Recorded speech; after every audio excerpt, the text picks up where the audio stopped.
د خوست د عامې روغتیا ریاست د غونډو په تالار کې په همدې اړه جوړو شوو مراسمو کې د عامې روغتیا ریاست مرستیال روغتیا پالانو او د روغتیا په سکتور کې د نورو بوختو ادارو استازو برخه اخیستې وه. د عامې روغتیا ریاست مرستیال ډاکټر شیراګل زدران وایي پولیو یوه داسې ناروغي ده چې له وقایې پرته درملنه نه لري او که کوم ماشوم پرې اخته شي له تلپاتې معیوبیت سره مخ کیږي چې د کورنۍ او ټولنې د اوږو بار ګرځي. نوموړي له ټولو والدینو وغوښتل چې د ماشومانو د واکسین په برخه کې له صحي رضاکارانو سره مرسته وکړي. د پولیو واکسین چې ملي کمپاین دی د هغې ماشومانو ته ورکول کېږي د چا چې عمرونه تر 5 کالو کم نو دا ملي کمپاین دی، کور په کور به ورکول کېږي. دا د هر ماشوم حق دی. موږ بیا هم د میډیا د لارې نه د ټولو افغانانو نه خصوصا د خوست میشتو څخه دا هیله کوو چې خپل ماشومان د پولیو د واکسین څخه برخمن کړي.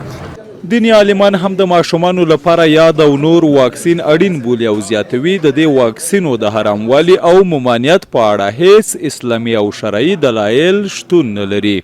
دیني عالم مفتی محمد سلیم منصور وایي د واکسیناسیون ملي پروګرام د اسلامي امارت تر نظارت لاندې ترسره کیږي چې د خوست هیڅ سیمه به د دوی له پوښښ پاتې نشي.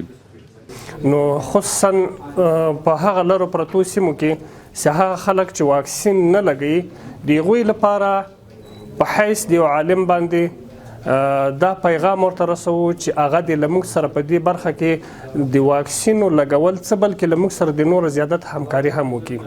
نو خویندو میندو نه او د کور له مسؤلینو نه د کور له هغو خلکو نه چې هغه د کور یو مسؤل کس وي هغو نه مو هیله دا ده چې د خپل ماشومان په خپل ټیم باندې په خپل وخت باندې هغه رضاکارانو ته راوباسي او هغوی سره همکاري وکړي چې خپل ماشومان هم واکسین کړي. 2 څاڅکي د پولیو واکسین چې دې ګوزن او له دې بدمرغې ناروغي نه خپل ماشومان بچ وساتي.